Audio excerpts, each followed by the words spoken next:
couple years ago, I was in Ohio at a shopping mall. An old white lady, this is true, she was following me around the mall, which sounds paranoid, but I'm sure she was following me. Mean lady, too. You ever see a woman with lines on her face that just tell you, like, even if she smiled, it looked like it would hurt the muscles in her face? I knew she was following me because she was at places that had nothing to do with her. I'd be looking around like, what is this old bitch doing in GameStop and Foot Locker and all the places I like to go? Every time I see her, she'd just be looking at me on me. And eventually I forgot about her. So then after I'm shopping, I go all the way to the back of the parking lot. I'm parked all the way in the back. And as soon as I open my car door, I hear a voice go, David Chappelle. Just like that. I didn't even have to look. I knew it was her. And I looked back and sure enough, there she was, that face. To be honest with you, she probably wasn't even that old. She's probably around my age. But she was a white woman. This bitch looked terrible. I kept my cool. I was nice. I said, hello, miss. And she didn't say anything back. All she said was, I watch your comedy. I said, uh-oh. And then she says, this is true, she goes, it sounds to me like you hate women. I said, well, you know what, miss? It's art.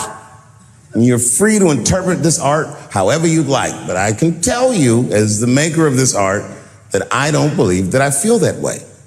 And she said, well, I think, and I said, shut up, bitch. Shut the fuck up.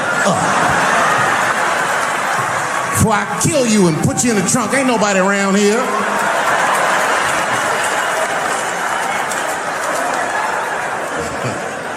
I'm just kidding, I didn't say that.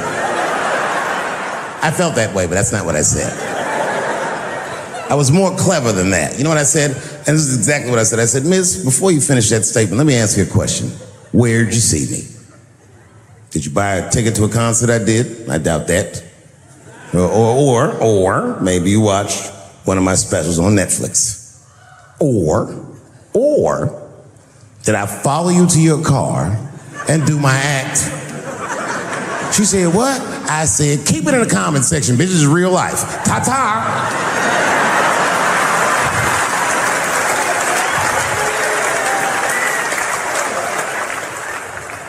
And then I drove off.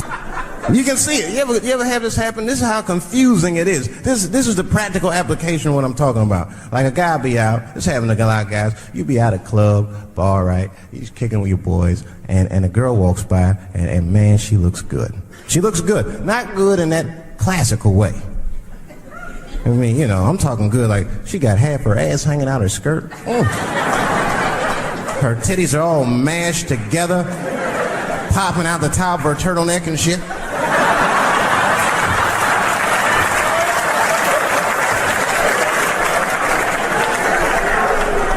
And you with your buddies, right? You with your buddies, you got a couple drinks in you, and you see a girl like this, you might try to talk to her. This might not come out right. I don't know what you say, but damn, look at them titties! The girl gets mad and says, oh, wait a minute. Just because I'm dressed this way does not make me a whore. Which is true.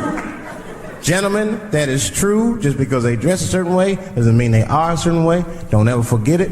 But ladies, you must understand that that is fucking confusing. Just is. Now that would be like me, Dave Chappelle the comedian, walking around the streets in a cop uniform. Somebody might run up on me. Oh, thank God. Officer, help us. Come on, they're over here. Help us. I'm gonna be like, oh, just because I'm dressed this way does not make me a police officer. You understand what I'm saying? It's like, all right, lady, fine. You are not a whore. But you are wearing a whore's uniform, I'll tell you that shit right now. Another time, about 6 years ago, there was a lesbian woman that They're trying to sell a story about me to TMZ. Thank goodness TMZ could see right through the sham of that story. This woman claimed that I beat her up in a nightclub because she was a lesbian. That is fucking crazy. Bitch, I didn't even know you was a woman.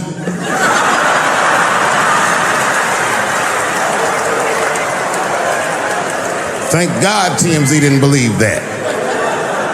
Because I did beat the shit out of her, I'm not gonna lie. It was her fault, I had no choice. I came in the club minding my own business, and a woman came up to me, she goes, "Oh my God, Dave Chappelle." And I was just being reciprocally nice. "Hey, miss, how are you?" Blah, blah, blah. Benign talk, nothing to it. And all of a sudden, this lesbian fellow stepped between us. "Hey, nigga, that's my girl." I said, yo, my man, back up like that. She said, "I ain't backing up off shit, nigga, that's my girl." I said, "Bro, you're gonna have to give me 3 feet like this." She said, "Stop calling me a man, motherfucker. I'm a woman." I said, "What?"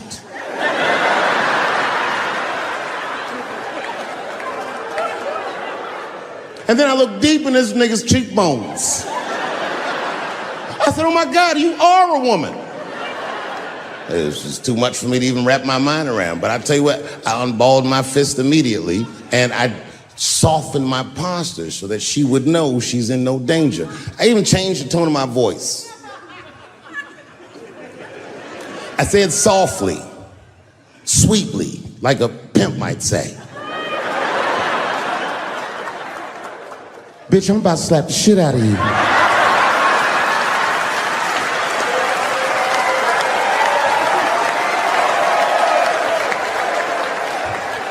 I should have done it. Oh, I wish I didn't say that. She dropped that foot back. Boop. She was in a perfect southpaw stance. Her shoulders were angled correctly. Her head movement was good. I said, "Oh no! This bitch boxes for real." She threw a wild hook at me, and I saw it coming from yesterday, so I slipped it like this. I had no choice. I had to go to work. I let that jab go. You should have seen me go, nigga. I tenderized them titties like chicken cutlets.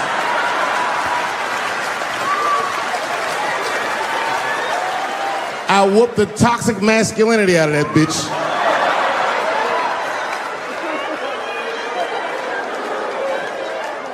I'm sorry, ladies. I got a fucking Me Too headache. Y'all is killing me right now. It's really fucking tough to watch what's going on. You know, ladies, I said it in my last special, and I got in a lot of trouble for this. I told you were right. But the way you're going about it is not going to work. But I'm biased. I said it. Louis C.K. was a very good friend of mine before he died in that terrible masturbation accident. And it was his room. You read the story. He was masturbating in his own room. That's where you're supposed to masturbate. And then he said, "Hey, everybody, I'm gonna pull my dick out." Nobody ran for the door or nothing like that. They all just kind of hung out like, I wonder if this guy's serious. And he came on his own stomach. There it is. What is the threat? Have any women ever seen a guy that just came on his own stomach? This is the least threatening motherfucker the earth has ever seen. All you see is shame in their face and cum dripping down like pancake butter.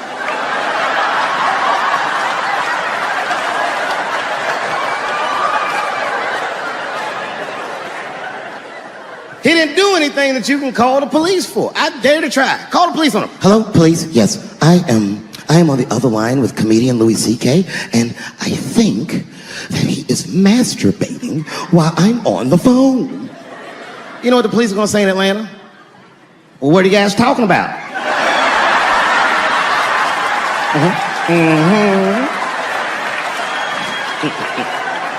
Met, wonderful person, Caitlyn Jenner was voted Woman of the Year.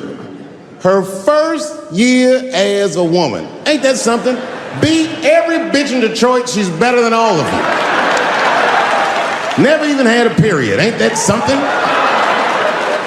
Oh, I'd be mad as shit if I was a woman. I'd be mad if I was me. If I was in a BET Awards sitting there and they're like, "And the winner for Nigger of the Year, Eminem, my man."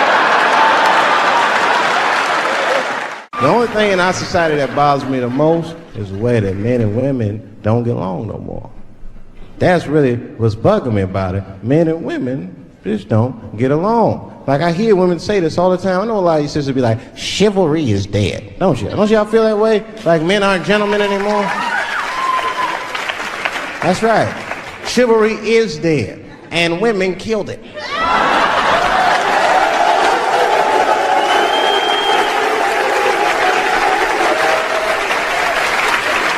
There's a fundamental difference in the way we're going to see things. We're not going to see eye to eye on this issue. We're just not. Our tests in life are different. A woman's test in life is material. A man's test in life is a woman. Now, by test, I mean that those are the things that we desire. Men have nice cars. Not because they like nice cars, because they know women like nice cars. That's how it goes. Because men are hunters, and the car is the bait. And a woman comes and says, ooh, nice Porsche. Gotcha, bitch. That's how it is. That's true. Come on now, you go to a woman's house, her house be comfortable as shit. Women love comfortable surroundings, so men get comfortable surroundings. Let me tell you something. If a man could fuck a woman in a cardboard box, he wouldn't buy a house. But that's still not where chivalry got killed. Chivalry got killed by the feminist movement on the magazines that got women going crazy, because women got too much advice about men from other women. And they don't know what the fuck they're talking about.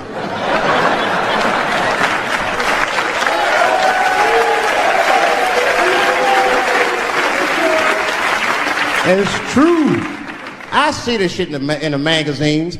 I don't read them, but I be seeing the cover. I be in the grocery store, fellas, you look at one of the magazines, like, what is this? And they say on the cover, 100 Ways to Please Your Man by some lady.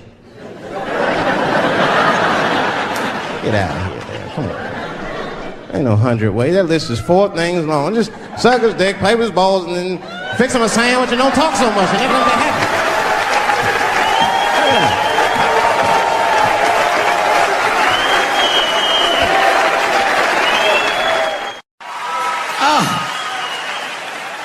Oh. Goddamn sick of it. This is the worst time ever to be a celebrity. You're gonna be finished. Everyone's doomed. Michael Jackson has been dead for 10 years, and this nigga has 2 new cases.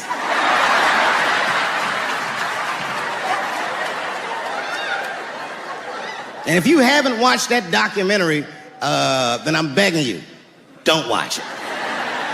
It's fucking gross. I felt like HBO was sticking baby dicks in my ears for 4 hours straight. Really nasty shit. I don't want to know all these things. Turns out, Michael Jackson allegedly likes a long gander at the anus. As they said, he stares at people's buttholes. That's what they said. That's how gross the documentary was.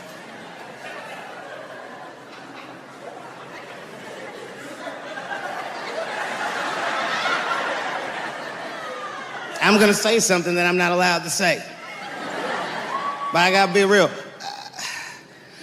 I don't believe these motherfuckers. I do not believe it. But let me qualify the statement. I am what's known on the streets as a victim blamer. You know what I mean? Somebody come up to me like, Dave, Chris Brown just beat up Rihanna. I'll be like, well, what did she do?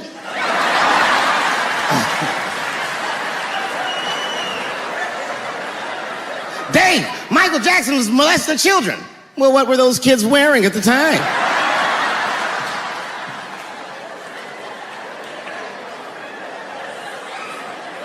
I don't think he did it. But you know what? Even if he did do it, you know what I mean? You know what I mean? I mean, it's Michael Jackson. I know more than half the people in this room have been molested in their lives. But it wasn't no goddamn Michael Jackson, was it? This kid got his dick sucked by the king of pop. All we get is awkward Thanksgivings for the rest of our lives.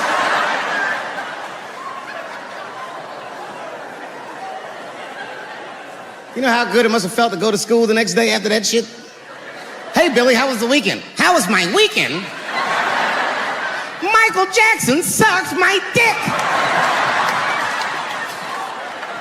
And that was my first sexual experience. If I'm starting here, then sky's the limit.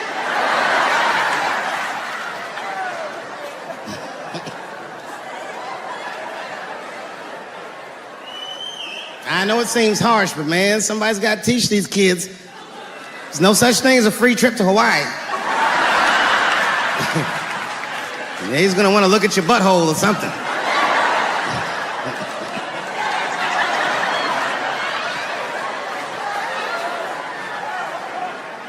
You know why I don't believe it? You know why I don't believe it? Because if Michael Jackson's out here doing all this molesting, then why not Macaulay Culkin? Macaulay Culkin said in an interview that Michael Jackson never did anything inappropriate with him or even around him. Think about that shit. You know, I'm not a pedophile. But if I was, Macaulay Culkin's the first kid I'm fucking, I'll tell you that right now.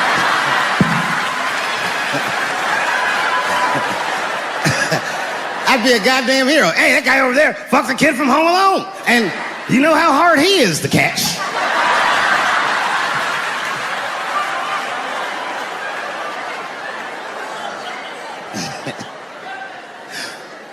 My mind's telling me no.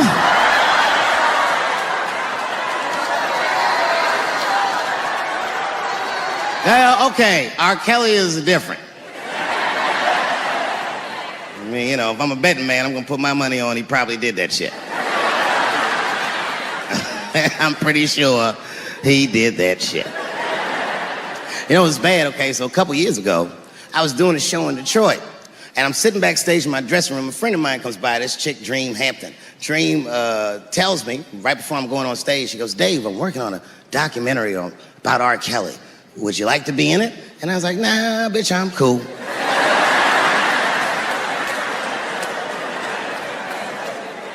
I went on stage, I just forgot about the shit. And then 2 years later, the documentary comes out, Surviving R. Kelly.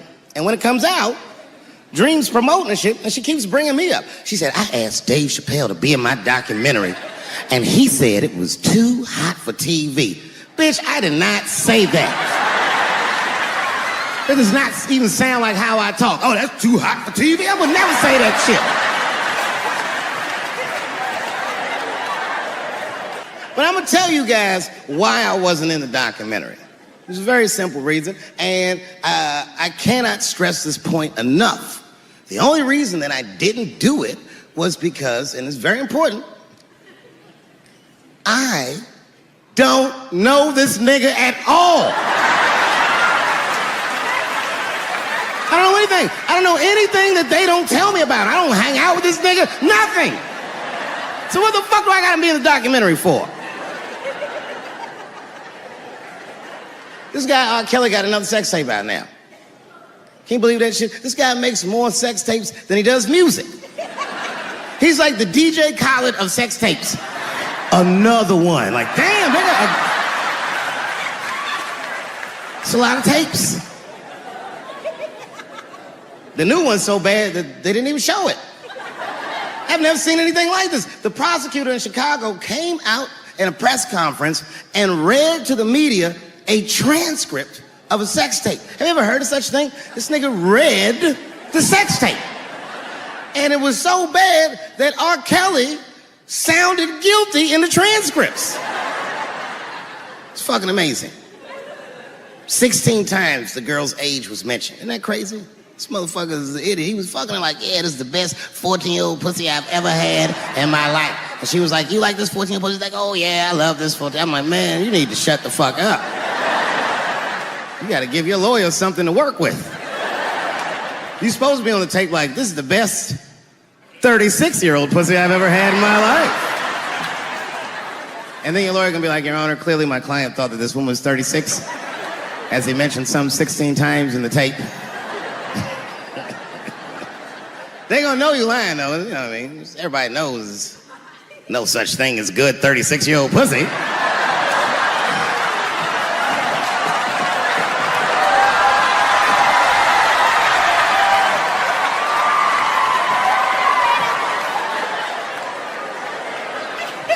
Doesn't matter what I say. And if you at home watching this shit on Netflix, remember, bitch, you clicked on my face.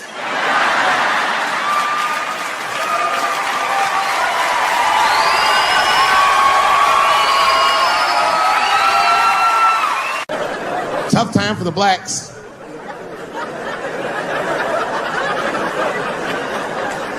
These are not good times for the blacks. I don't know if you know what I'm talking about, right? Police are killing us again. Very unfortunate set of circumstances because we were doing very well. You know, America has a racial hot seat. I think we can all agree that that's the truth. And we can also agree that that hot seat is traditionally occupied by African Americans in general, African American men in particular. Although I can see that in recent years, that seat has been occupied by Mexicans, and I dare say Arabs. And we, the black Americans, would like to thank you both for your sacrifice and your struggle. We needed a break. We needed a goddamn break. We all go through something, but at least I can leave my backpack someplace. If you Arab and forget the backpack, you got about 20 minutes before they send that robot to blow your shit up. Fuhad. Now ISIS is #1 on the terrorist charts. And ISIS is fucking scary. Because if ISIS catches you, they're going to cut your head off. That's what they do. I've seen them do it on YouTube. It was fucking awful. He looked right in the camera and say, Obama, I am back. I saw that shit. I said, oh my God. Don't like.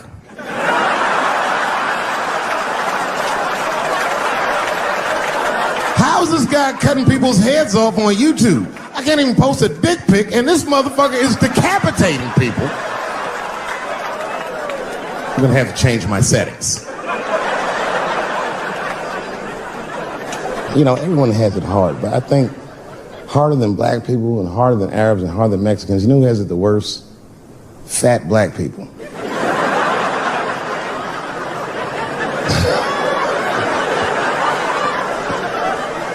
It's hard for white people to understand, but that's what I'm saying is very true. Fat black people have a really rough road because all manner of things kill white people. But you know what kills more black people than anything, more than police and terrorism? Salt, nigga, regular. Here, white people are getting Ebola cures and shit, and meanwhile, I'm dying from fucking the flavoring.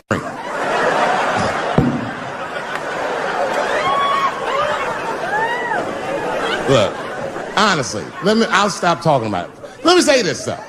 Let me just say this. Can we all just say that we've seen it coming? Were you surprised? It's like when that guy threw that banana at me. Do you think I was surprised? Hell no. I've been in show business 30 years. I was expecting this banana. I knew one of these nights, it's like somebody gonna throw a banana at me one of these nights, niggas. Because that's how it starts, with the name calling. Like that Paula Deen. Remember Paula Deen got fired from the Food Network?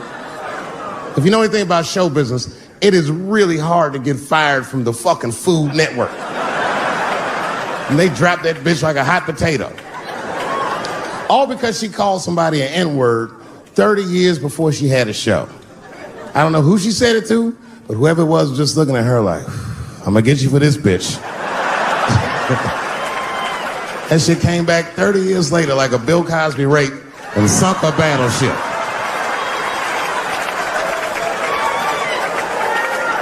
And every black person was mad, but we weren't like that mad.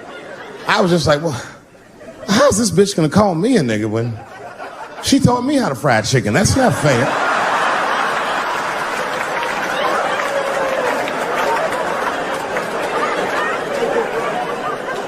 I think Donald Sterling shit was more serious. Remember Donald Sterling? He used to own the Clippers, and then he got caught on a secretly recorded tape saying some very unsavory things about African Americans. And there's a lesson in that for all of us. The lesson is, if you are old and white and racist in this great country, whatever you do, don't tell your black girlfriend about that shit, because that's who made the tape. She recorded all that shit, and the tape was terrible. He was like, stop bringing these black guys to my games.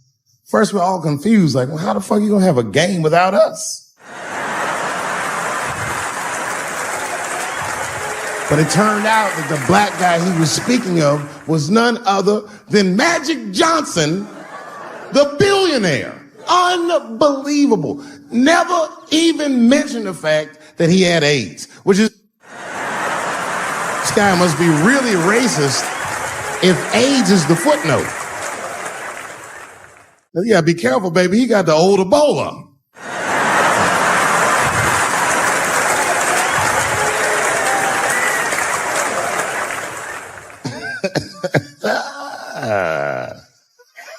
You can say what you want about that girl, but I'm gonna tell you right now, she is a goddamned hero. Because you might have thought these things were happening before, but now you can see it all in front of you without a shadow of a doubt. That shit actually went down. She sucked that old guy's dick. She really took one for the team on that one. That's really gross. This dick is like 80 years old. It's like tasting history. Like 5 wars on it, civil rights movement, Great Depression. This guy's been fucking from 40 years before Bill Cosby's first rape. This is a very old man. A very old penis. But all that shit is still, it's just name calling. Like, name calling does not break the modern black man. That's not going to do the trick. I don't give a fuck about that. Like, if I went to Kentucky Fried Chicken, Ku Klux Klan, hood on top of their head, what do you think I'm going to do in this day and age? Run out Kentucky Fried Chicken? Not if I'm hungry. I'll go straight to the front. Hey, man, let me get a 2-piece. I don't give a fuck what he says. You want a biscuit with that, nigger? I thought it came with a biscuit. What's all this attitude? I want a 2-piece. Chop, chop. You know what it is. But I'm not going to be mad. Why would I be mad? He's the one that's got to work at Kentucky Fried Chicken, not me.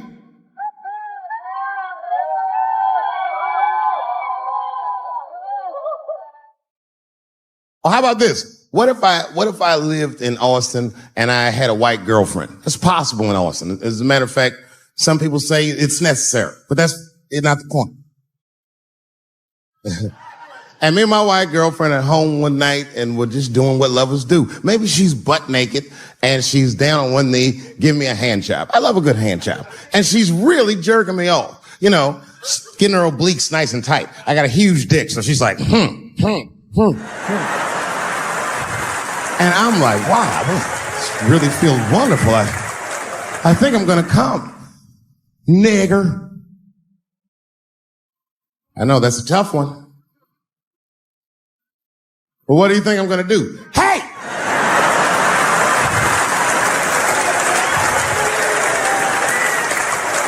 That's no time for integrity, ladies and gentlemen. I'm busting that nut in her face.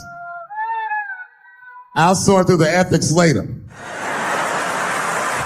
But I'm what they call a man of his word. If I say I'm coming, I'm coming. I don't give a fuck what happens. God forbid somebody could shoot me. If I say I'm coming, it's still that.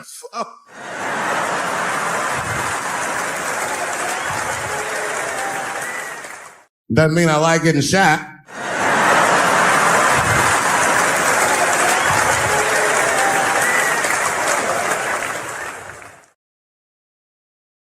Oh, boy.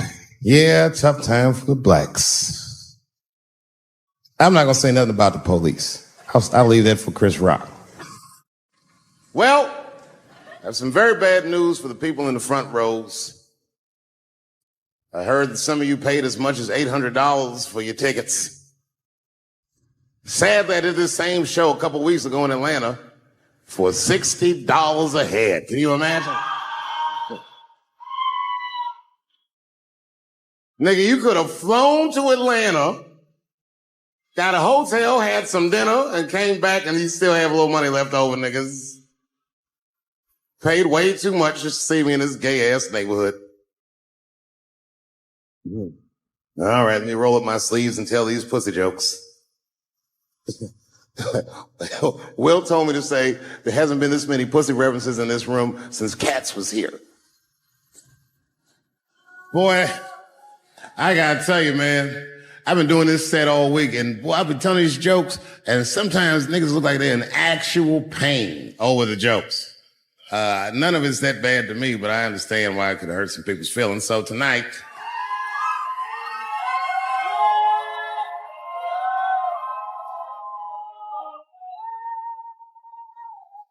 I'm going to give you an opportunity that I rarely give anybody. I'm going to let you say whatever it is you need to say to my face or ask me whatever it is you want to know. But there are no dumb questions allowed. If you ask a stupid question, you'll be asked to leave. Nah, I'm just kidding. Go ahead. Everyone relax. Come on. Oh, yes, sir, in the front. 2 questions. How often do you write? And can I have a cigarette? All right. First, you may have a cigarette. But remember, this is not jail, motherfucker. This lady right here. I have a question. Do you remember this scene?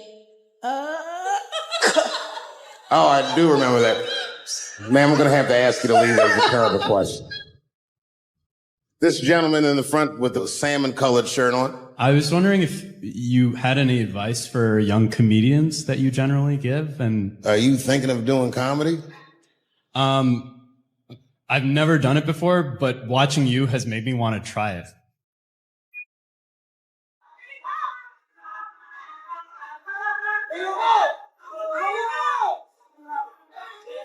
I don't know if that's an insult or not. It's a compliment. I mean, niggas don't say I've never done brain surgery, but it looks a lot easier than I thought. I'm teasing. All right, here'd be my advice. Okay, I don't know how comedians start nowadays, right? What I would suggest is just start. And once you start, you can't really stop, no matter what happens, no matter how bad it gets, no matter what people say. You know what I mean? Because comedy is weird like that. You know why I hate watching other comedians do comedy? Not because I hate other comedians, but because I love comedy so much. It's like watching somebody else fuck your girl. And I say, fuck her better than that. Yes, you on the aisle up there, the lady with the long, yes, you standing up, I see you. My favorite book of all time, The Narrative of the Life of Frederick Douglass. Yeah. That guy with the baseball hat. Marry, fuck, kill, Michelle, Rihanna, Oprah. Wait, who's Michelle? Oh, Obama. Well, sir, you're putting me in quite the pickle. I can't say I'll fuck Michelle Obama. That's insane. Well, I guess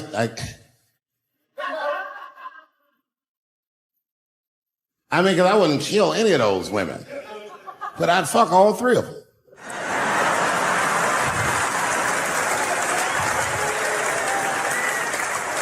The gentleman in the blue Oxford standing up. Tell us the story with Charlie Murphy. Tell a story about Charlie Murphy? Or your favorite. Boy, there's so many good Charlie Murphys. You know, the thing with Charlie Murphy is he used to just make us laugh all the time.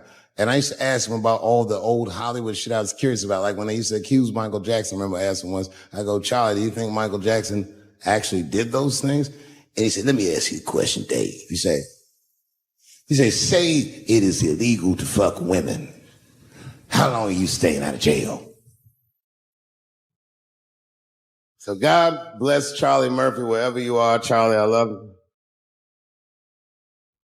do you think is going to win the 2020 election? All right, I'm going to put a pin in this, but I'll tell you right now, fella, I don't know, but I think Trump has a better shot than a lot of people would like to think. I'm just saying it all depends on how the left talks. The way we're talking is not going to win the fucking ball game. Donald Trump's over there on the right, grabbing handfuls of pussy. Joe Biden can't even smell hair over here. Fuck this side. All right, man, go ahead. Thank you so much for this show. And How old are you? 25. 25? Yeah. Boy, don't let R. Kelly see you. He's gonna pee on you by accident. Oh, my bad. I thought she was 15. Yuck. I'm totally joking. I'm sorry. My question is there anything you've learned from another comedian that you feel like will stay with you for life? I tell you what, miss, that's a good question. Yes, is the short answer. A longer version of it is this. I was raised by comedians. I started doing stand-up when I was 14. The other day, I went to a comedian's funeral, and I realized as we was putting this motherfucker in the ground that these people are at least as influential to me as my family. I rock with these niggas till the wheel falls off. We fight and we fuss and we are jealous of each other and we get mad at each other, but my life wouldn't have been what it was without each and every one of them, and I consider them my family. That's yours. Still haven't figured out exactly how to say what I wanted to say, but I was doing pretty good, and I was doing some Me Too jokes, and a woman stood up from the audience and she was crying. Clearly, it was a white woman. She says to me, you can't say that. It's 200 seat room, it's a very small room. I'm like, what the fuck are you, like, miss, are you okay? What are you doing? She says, you can't say that. I said, yes, I can, it's my show. I'll say whatever the fuck I want. The crowd's like, ooh, like this. And then she gets up from the table and she starts making a big, like, show, just pushing through the aisles and all this stuff. And there's like a curtain right before the front door. And she gets to the curtain and she's crying. It's fucking crazy. She says, I'm sorry I was raped. It's a fucking comedy club. It's like loud farting getting out of an elevator. Nothing funny can happen in here. Now I'm trapped in a room with this woman's fucking stink.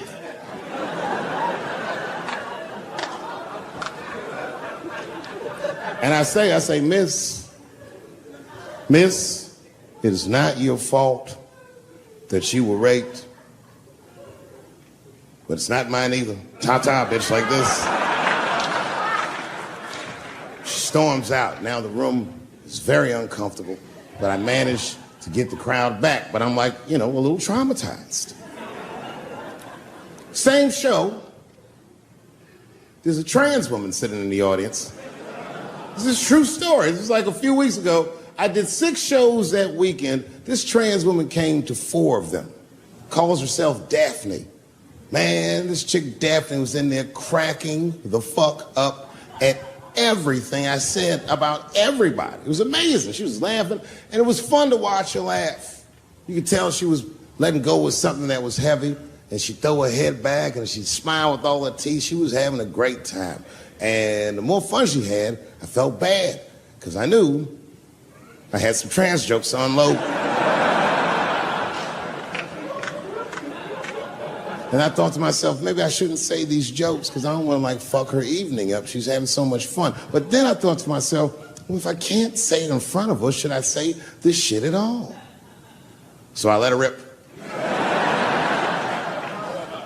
And to my surprise, Daphne laughed harder at the trans jokes than anybody in the room. In fact, everybody in the room would look at her to make sure it was okay. And I got off stage, I was in the dressing room, I was like, man, this is a fucking weird show. I'm sitting in the dressing room by myself just trying to figure out, what the fuck just happened out there? Why is it that this one woman can't take any of these jokes and Daphne can take all of these jokes? So weird. And then I realized, Daphne used to be a man.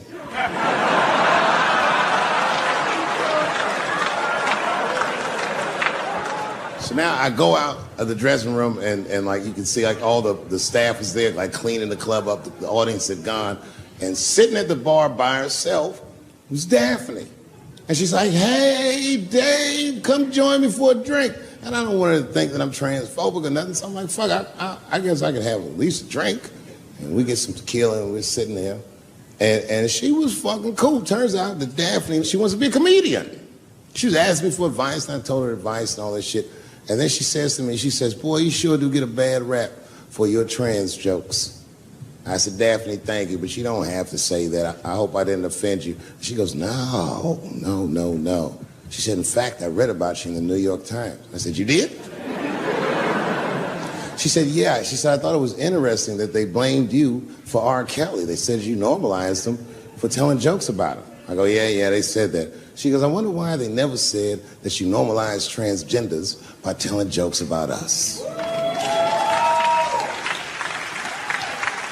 And I'd never thought about that. It never occurred to me. And we started making out. And then like, I reached up just to see what it felt like. I was like, what? And it felt like pussy, didn't it? It was just like, go ahead, ask me a question. What the fuck you gonna do if Trump get reelected? What am I gonna do if Trump get reelected? Probably get a significant tax break.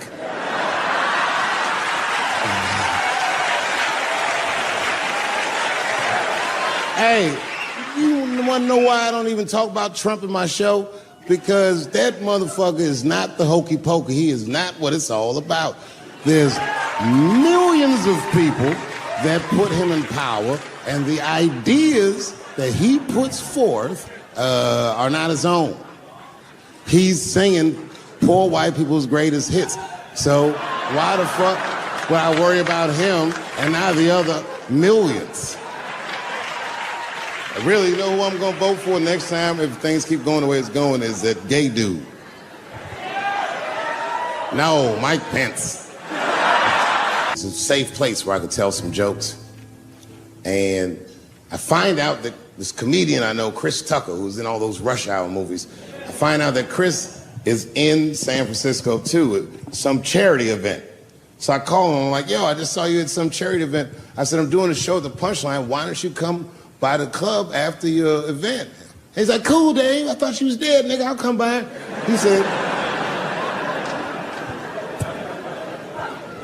He says, is it okay if I bring some friends? Because, you know, I'm with a lot of people. I go, man, you Chris Tucker. You can bring whoever the fuck you want. And then I show up to the club late that night. I walk into the dressing room, and sitting in the dressing room is Gavin Newsom, who at the time was the mayor of San Francisco, but now he's the governor of California. And sitting next to him was Kamala Harris, who at the time was the DA of San Francisco. Now she's the senator from California that's front-running on the Democratic ticket. And sitting next to her was Al Gore. It's fucking weird. And sitting next to Al Gore was the guys from Google, Sergey, and I don't know how to say these. All right. And it was Chris Tucker and Ben Jealous, who at the time was the president of the NAACP, who was all just at this big charity dinner, and Paul Mooney was drinking scotch. And we all was just in there. And, you know, first I was a little uncomfortable when we started talking, and we all got along really well. Well, at some point, Kamala Harris she says to me, she goes, you know, a friend of mine is announcing his candidacy for president tomorrow. I went to college with him. I'm like, what? I go, Barack Obama? She goes, you've heard of him? I'm like, yo, I just read about this dude. And she goes, yo, yeah, blah, blah, blah, we talking. She goes, you know what? She says, let's call him on the phone. I said, what the fuck? And she picks the phone up and she dials and she's listening like this. And she goes, this is voicemail. And she gives me the phone, she goes, leave him a message. You know, I didn't know what to say. I just said what you say to any black dude that's running for president. You know, stay low, running a zigzag pattern, this kind of shit.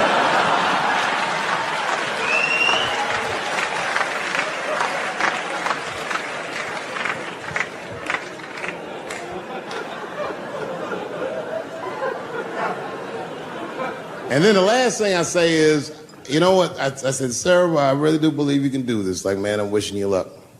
Now, next day I wake up and go for coffee at a place called the Embarcadero. It's like an eatery by the sea in San Francisco. And I'm walking to the coffee shop and there's a police line and I can't cross the tape. But then I figure, fuck it, I'm Dave Chappelle, so I go into the thing like this. And the police yoke me. These motherfuckers like tackle me immediately. And I see over the police's shoulder Gavin Newsom. I couldn't remember his name, but I remember the night before I had kept teasing him and saying he looked like Christian Bale, the guy from the Batman movies. So I see him and I can't remember the name, so I'm just like, Batman, help!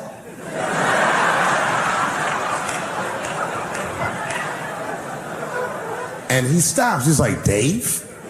And then the police see that the mayor knows me, so they're all like, oh, sorry about that. And he's like, hey, back up everybody. And he just picks me up. He's like, I'm really sorry about that. I'm like, I'm fine, don't worry about it. And he's like, listen, I'm here with Prince. Would you like to meet him? I'm like, I know Prince, that's my nigga. And we go around the corner and it was Prince Charles, the Prince of England. I didn't know the protocol of meeting royalty. You're not supposed to touch him. I dapped him up like a nigga. My nigga. Ah! Hugging him and shit like this, dapping him up, like this. And that nigga was cool too. I was like, it's really fucking weird. And then I was just out there in the upside down, not having no TV show, trying to figure life out. And the election was going on in the background. And this guy, Barack Obama, was picking up steam. This motherfucker was killing it. And I had a chance to go to the last debate on the Democratic ticket, and I went. It's me and Chris Tucker sitting in Myrtle Beach, South Carolina. It's the last three candidates. It was Barack Obama, John Edwards, and Hillary Clinton. Now, Obama's a lot taller than Edwards and Clinton, and he had the center podium.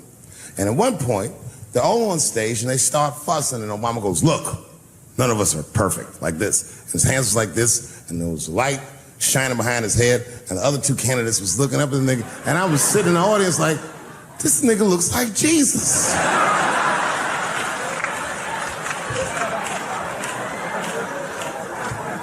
And I realized in that moment that I was looking at the next president of the United States. I was certain of it. I couldn't explain it, but I knew what I was seeing. And I got really excited. And I'm not that kind of guy. I said, I gotta meet this motherfucker. So I stayed. They were all on stage doing interviews, and I just waited. I was waiting and waiting, and then John Edwards was done with his interviews first, because everybody knew he wasn't going to win. And I see John Edwards, and I said, hey, Senator Edwards, I just want to say hi. And that motherfucker looked at me like, I'm like, fuck you, nigga, you gonna lose anyway. And then he left, and then Hillary Clinton just walked by me in one of them Steve Harvey suits.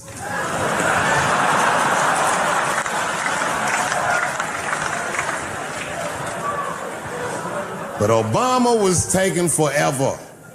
Everybody wanted to talk to him. When I knew the media saw exactly what I saw, there was no question about it. That was the guy. I waited and I waited, and finally, must have been over an hour and a half, he finishes his last interview. He's like, man, thank you very much. Good talking to you. And he turns around and we make eye contact. He sees me. And when he sees me, he looks over, he goes, Dave Chappelle. And Obama did me the same way I did Prince Charles. He dapped me up. And he like bro hugged me and he pulled me in and I'll never forget this. He said in my ear, I got your message. Thank you very much, New York. I know it's fucked up, but I tell you the truth. You know, everything's funny. Everything's funny till it happens to you. 3 months, a mere 3 months after that terrible attack that Chris Rock endured, I was on stage at the Hollywood Bowl, and a lunatic jumped out of the crowd and attacked me. Now, I gotta tell you, if it happens to you, you don't even know what the fuck is happening. It was like slow motion. I just looked over. I don't know this nigga. And I was looking, I said, oh my God, I'm being attacked. And this motherfucker was ragged. He jumped at me. He was like, ah! I'm old, but I'm fast. I caught this motherfucker's head with my hand and pulled his hoodie over his eyes. I can still feel his head in my hand. It was spongy. He had been growing dreadlocks. Not the beautiful dreads that Rastafarians grow. These were accidental LA homeless dreads. This shit had leaves and sticks and bottle caps and shit in it. Some kind of grease. I was like, ugh, like this. And then I fell down. And he knocked me all the way on the ground.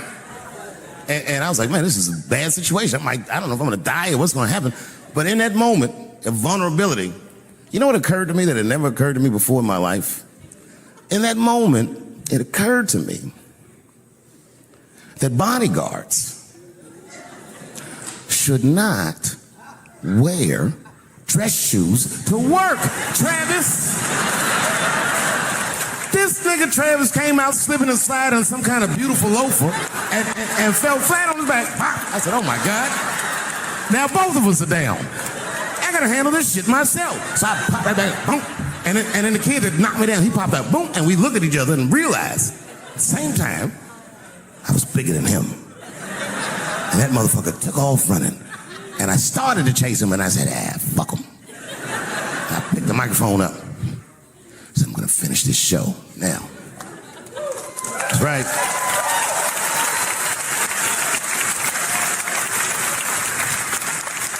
For 3 months before that, I'd been making fun of Chris Rock. And people would ask me all the time. They say, Dave, what would you do if you were Chris Rock and Will Smith slapped you in the face? And to this day, the answer is the same. Well, I don't know what I would have done.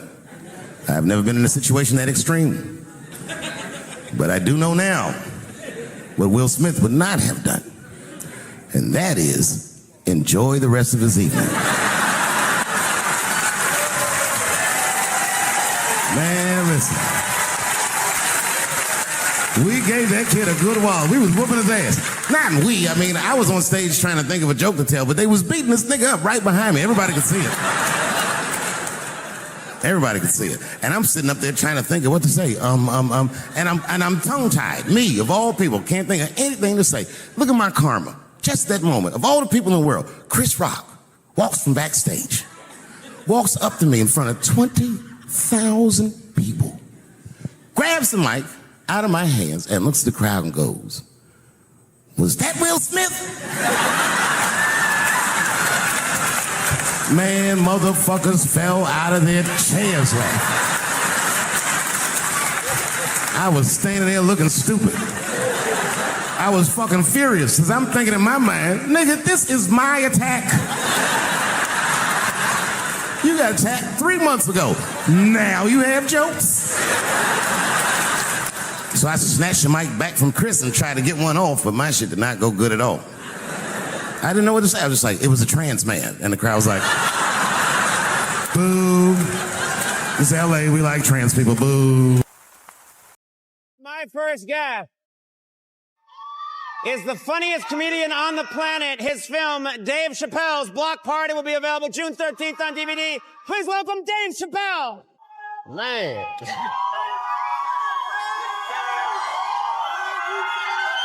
Wow. You know what I love?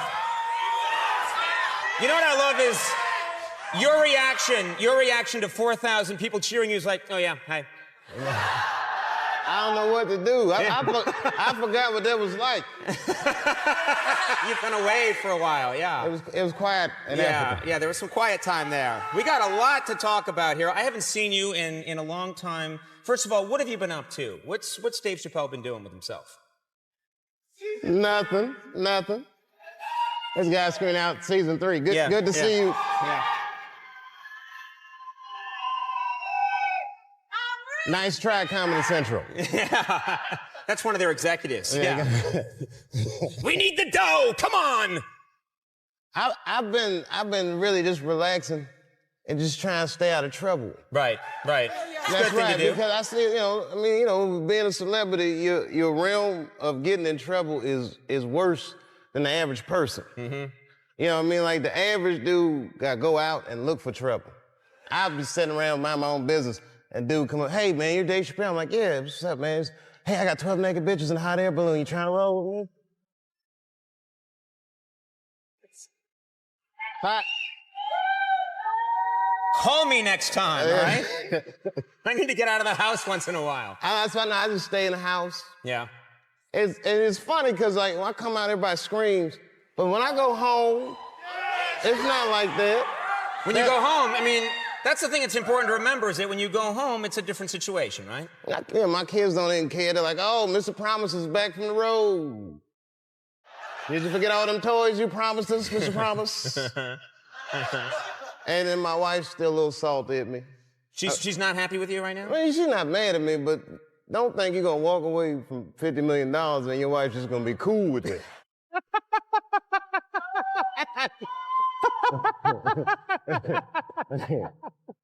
That's an angle I hadn't thought about, yeah. Oh, it's crazy. I thought I was gonna get the Jerry Maguire, baby, you can be anything you wanna be speech. Yeah.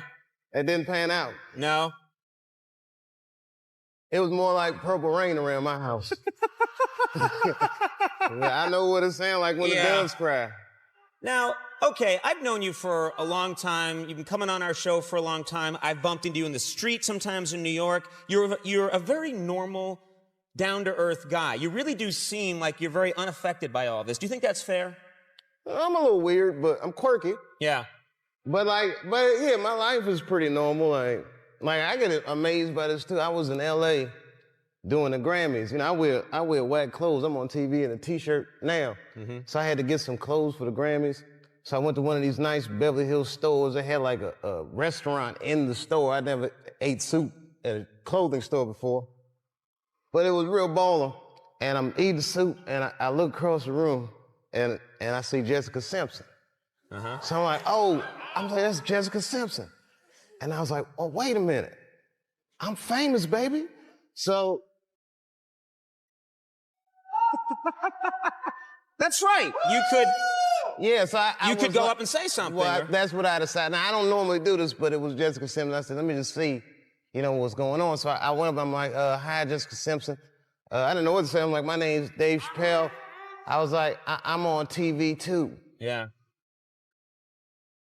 And she was like, I know who you are. And I was like, I knew it, bitch. I didn't say that to her. But. You see? But I got excited. I did. I was. You got excited, yeah. Okay. I was on corn. I was like, well, I'm a big fan of your work, which felt weird saying, because that's not true. But I'm not dogging her music. I don't know her music. I'm talking about the Newlywed Show. You know what I mean? Right. I've been a newlywed. It's nothing like that show. And I made a show about my first year of marriage to be called Bitch, You Tricked Me.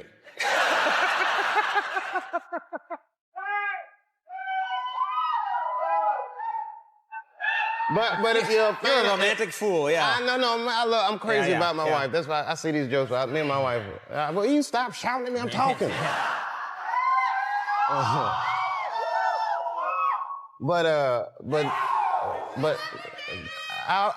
all right, thank you. Yeah. So, there's the end of the story. Yeah. Well, the crazy part is, she was real nice. If you're a fan of hers, you'll be happy to know she was great. And when I sat back down, as a matter of fact, I was finishing my soup up, and she was leaving. This was crazy. She came up to me as she was leaving. She was like, bye, Dave Chappelle, it's nice to meet you. And she gave me some sugar, just a little. She gave you a kiss? Yeah, which was crazy. Because I opened my mouth a little bit. I had.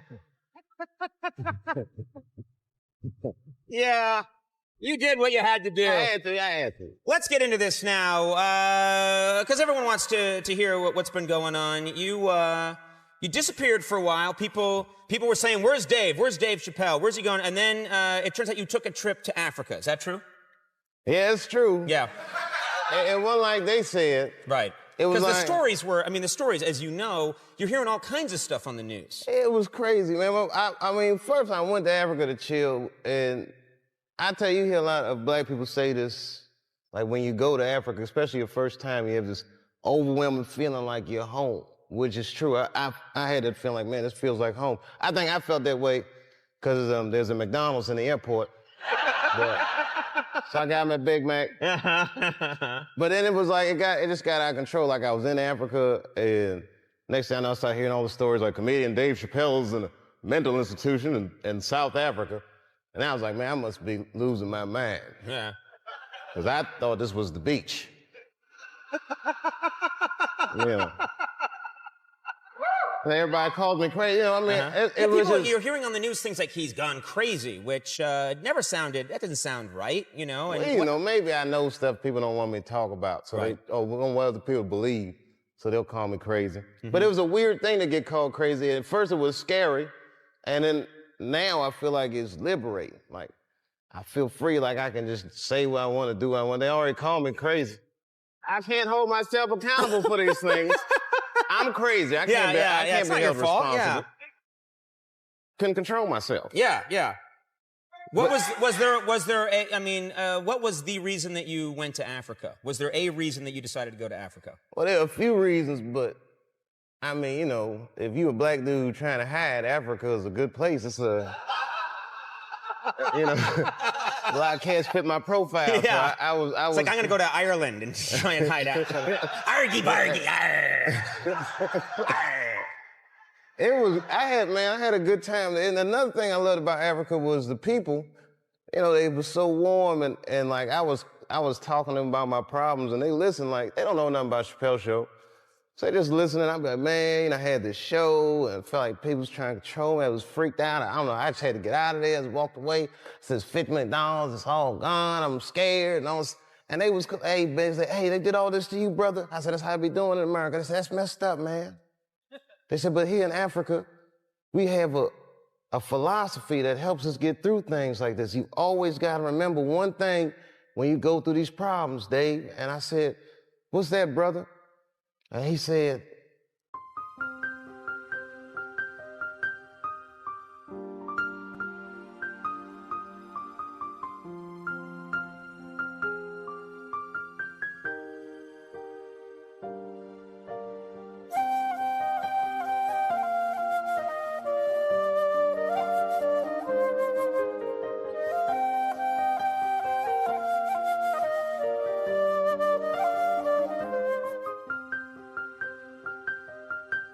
I ate a dog today. Just grow up. Get over yourself. You don't want $50 million? Boo-hoo. Yeah. Get over yourself. Yeah. It happens, man, you know, but it was definitely what you call it, a growing experience, that's for sure. You know. And it does feel like it's liberated you, not to get too heavy, but it does feel like this whole thing has freed you up a little bit, you know? Sure, excuse me 1 second. That'll be the clip they use on the news. I know, Dave was on Conan. He's lost his mind. We were right. He's gone crazy. I'm going to mention this, Dave Chappelle's Block Party by Michelle Gondry. I mean, this is great. This is incredible. This is coming out on DVD, and it's going to be available on June 13th. And I got to tell you, it is a real pleasure. I say this all the time on the show. I say it's a real pleasure to have you come on the program. But I wrote you a little note, and everybody wants to talk to Dave Chappelle. I wrote you a little note. And you responded and said, I'll be there, and it was incredibly nice. Thank you very much. Thank you, man. It was really nice of you to do it. Yeah, do you know that, we were very happy to have you. You were like the guy we wanted to have. So. No, it's my pleasure, and I didn't realize this when I said yes, but do you know that tonight I think is my 22nd time on the show? 22nd time. Wow. I've done your show more than the Chappelle Show, I think. Well, thanks for having me, man. It's always a rare pleasure, man. yeah. My pleasure, man. My pleasure. Dave Chappelle, Harmon's coming up. We'll take a break. We'll be right back.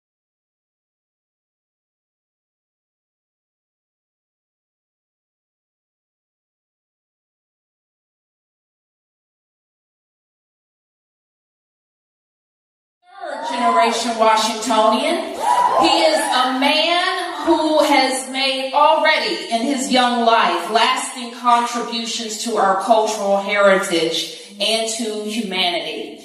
Dave loves Washington, D.C., and we love him right back. He graduated from Duke in 1991 and never stopped coming back. From shouts out to D.C. public schools at this year's Emmy Awards, to supporting D.C. statehood, to attending the unveiling of an iconic mural on the Ben's Chili Bowl. What we love most about Dave is that he is a fervent defender of disenfranchised communities around the world.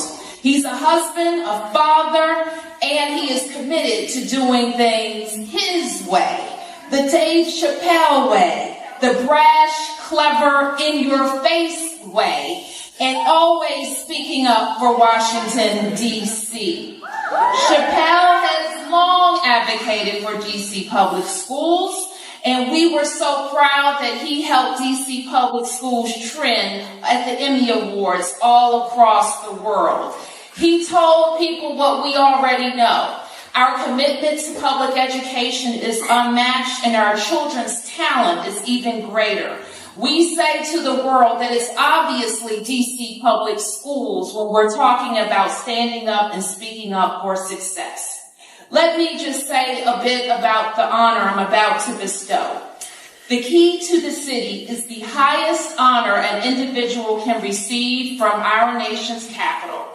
And I am very stingy with them, I gotta tell you. To keep the honor special, it is rarely given. It symbolizes the freedom of the recipient to enter and leave the city at will as a trusted friend to D.C. residents.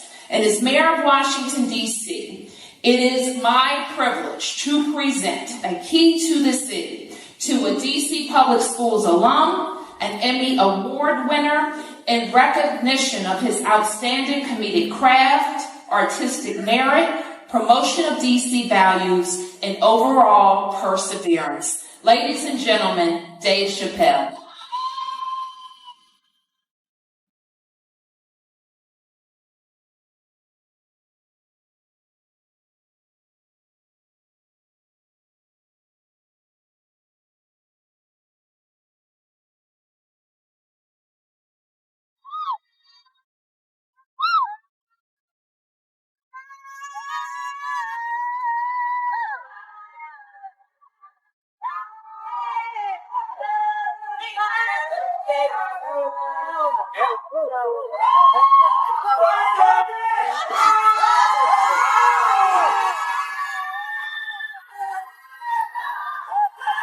Thank you very much. Can you hear me? Can you hear me? Can you hear me? That was much better. I want to sit down. Check, check. Check, check. Check, check, check, check. All right, can you hear me? Yeah! Hey, first of all, I wanted to say thank you to the mayor and the administration of the school and chancellor of D.C. Public Schools is here today for this honor. And I'm really excited to be here, just talk to you guys for a minute. I don't know how much you guys know about me.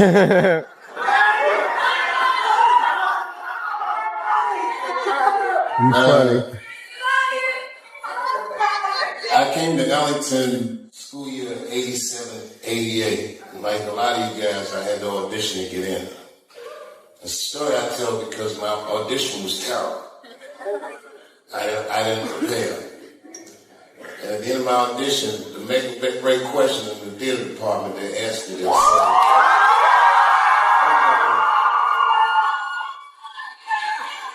So those of you who audition, I don't know if they asked you this question, but when we was there, they would say to us, why do you want to act? And I remember I said to the theater department teachers, I said, I don't want to act.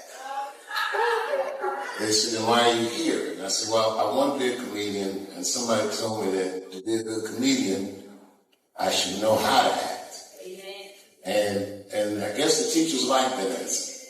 They knew that I was trying to make myself better. So when I look at you guys, I really do see myself.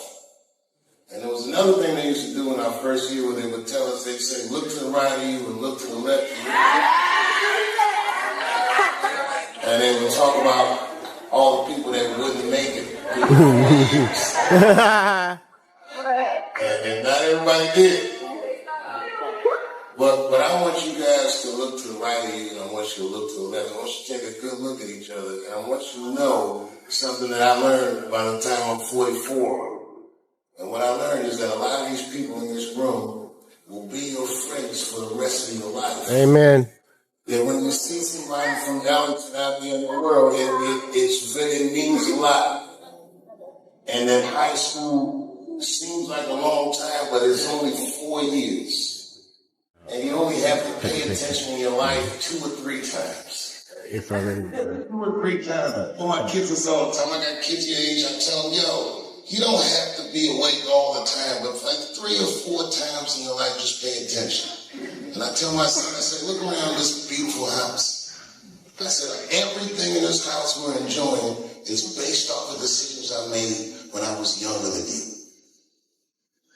Right now, you guys are making your future. And this is a very important time in your life.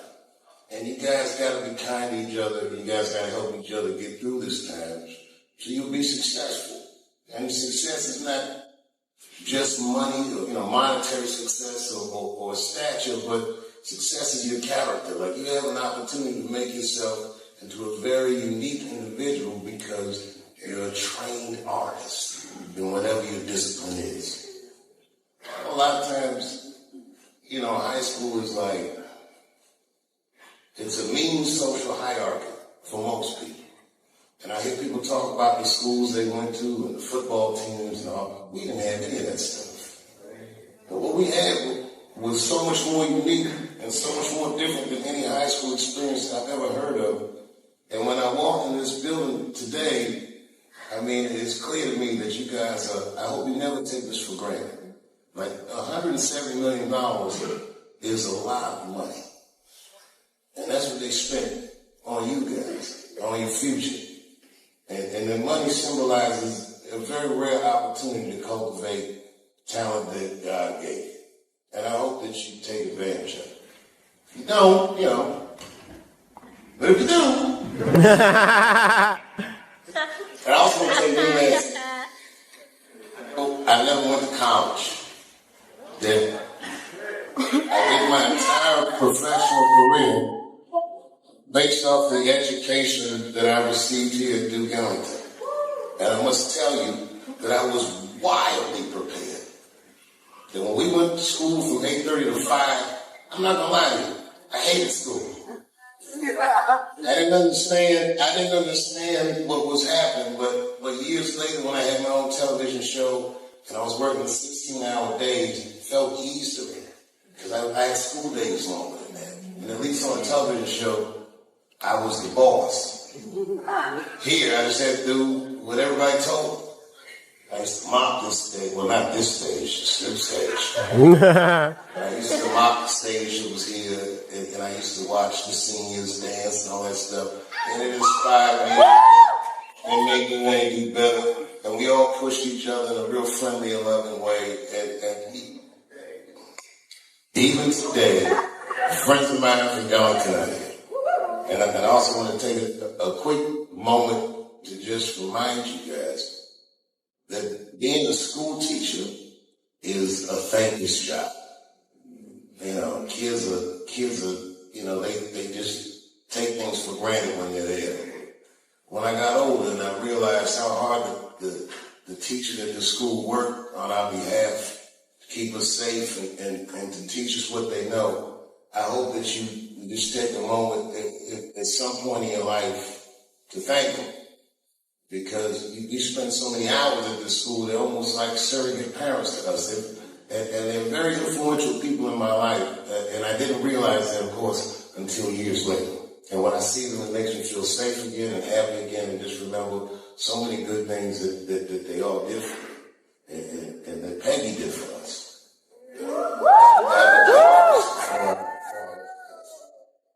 So I appreciate the gift that you gave me today. I brought a gift for you. I don't know if it's back there. This is my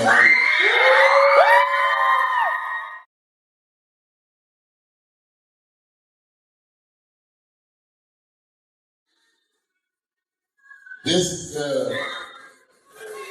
is the trophy, but it represents years of hard work.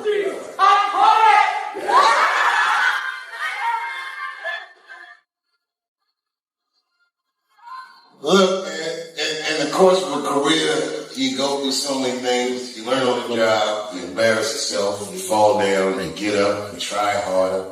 Quit my show, people said I'd never work again. I got up, I tried harder. I still do my art almost every day. I still think about my art every day. And I want you guys to have this just so you know that even though the odds are wildly against it, this can happen for you. And you guys just stay true. So this is the people's end. And every once in a while, let's take a look at it and just know that I started earning this Emmy at this school. Yeah, man. And it's yours now, man. I love you guys. I support you guys. Bless you guys. Thank you to my teachers. Thank you. Thank you.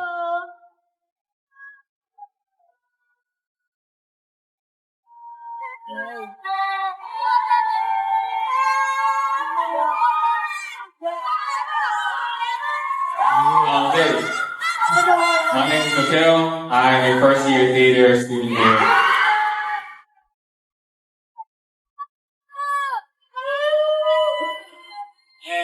On behalf of all of the Duke Ellum School of the Arts, we want to thank you for the path that you set, for the trail that you've blazed for us to follow.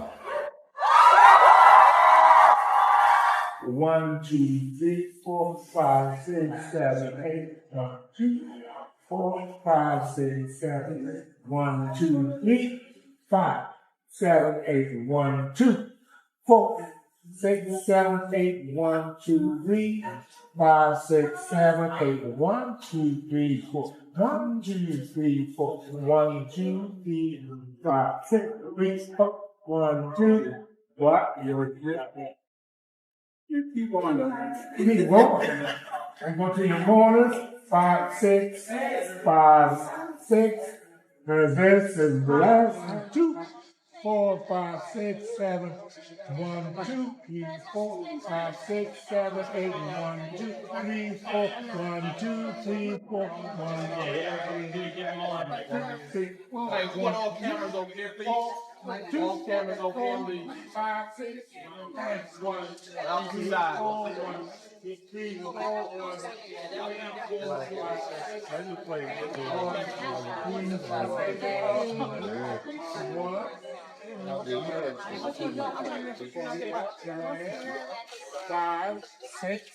5, 6, 7, 8. 1, 2. 1, 2, 5, 6, 7. 1, 2, 4, 5, 6, 8, 2. 1, 2, 1, 2, 1, 3, 5, 6, 7, 1, 3, 5, 6, 7, 8. Thank you very much. Bravo, ladies. How you doing? Good to see you. Good to be seen. Man, that's beautiful. Thank you. Thank you. Thank you. My goodness. Thank you, man. Okay, let's see your step, man. Okay, get your stuff. Just flag. Oh,